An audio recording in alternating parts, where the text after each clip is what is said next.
Salam, selamat malam Bapak dan Ibu yang dikasihi Tuhan. Jumpa kembali bersama saya di sini Z Ferry dalam renungan malam Pendeta Dr. Erastus Sabdono. Malam hari ini bertemakan menghayati tragisnya hidup. Kita bisa membuktikan bahwa salah satu ciri dari orang percaya yang bertumbuh secara benar di dalam Tuhan akan ditandai dengan kesadarannya dan penghayatannya bahwa hidup di dunia ini tragis. Semakin orang mengenal kebenaran dan bertumbuh dalam kedewasaan rohani, dalam kedewasaan iman yang benar, ia menghayati bahwa hidup ini tragis. Sayangnya, sebagian kita masih belum memiliki penghayatan sampai tingkat ini. Tetapi kalau kita sudah bertumbuh dalam pengertian akan kebenaran firman dalam kedewasaan rohani dengan benar, maka kita dapat menghayatinya.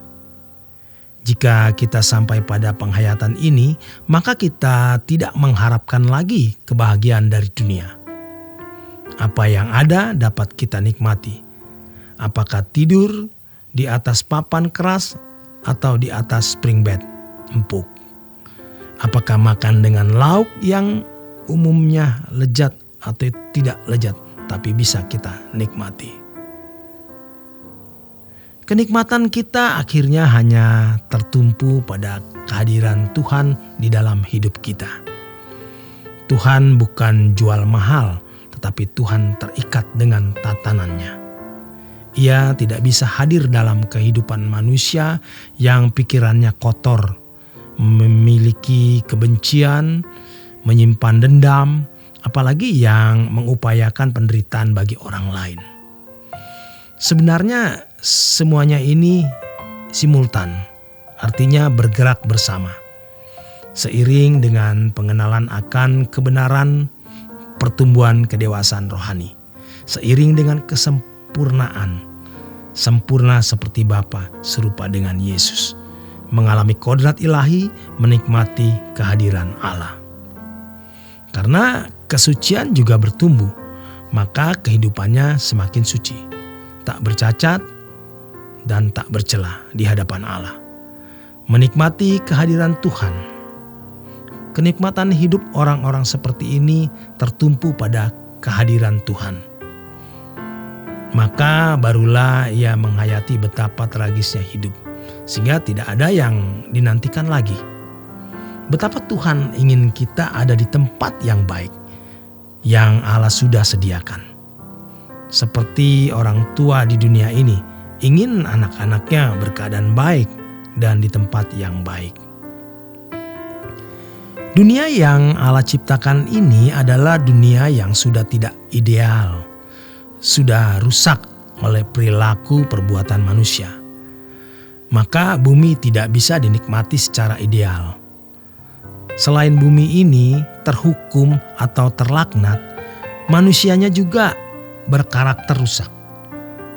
Manusia yang berkarakter rusak tidak mungkin bisa menikmati ciptaan Allah secara ideal atau maksimal. Manusia sudah tidak bisa lagi memiliki kemampuan menikmati damai sejahtera dan tidak bisa menikmati kenikmatan dari hasil karya Allah karena tidak layak dan tidak pantas.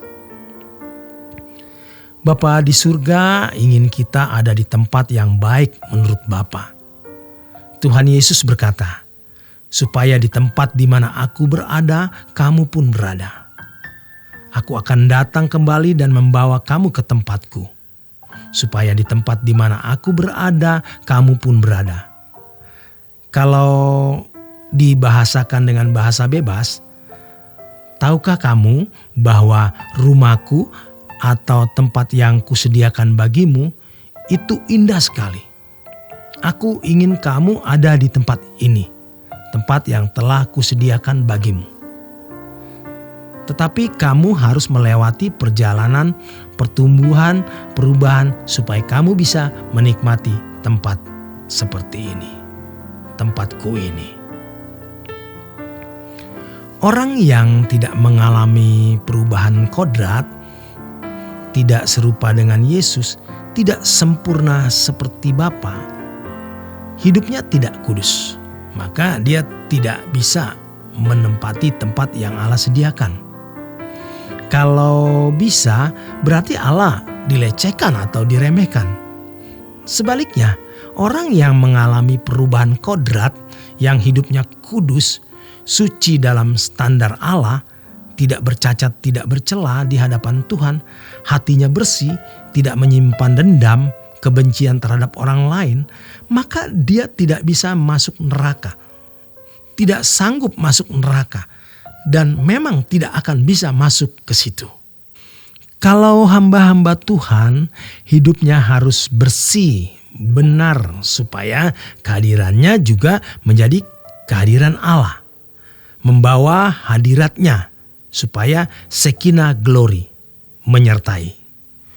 Unsur kedagingannya harus semakin tipis. Kasihan jemaat jauh-jauh datang untuk mendengar firman, mendengar suara Tuhan, merasakan kehadiran Tuhan, tetapi yang dirasakan hanya teknik yang disajikan oleh gereja dalam liturgi. Ini harus menjadi tantangan bagi para hamba Tuhan. Kita berpenampilan menarik atau tidak di mata manusia itu tidak penting. Tetapi kehadiran kita itu membawa Shekinah glory, kemuliaan Tuhan. Kita harus betul-betul merajut atau menganyam kesucian.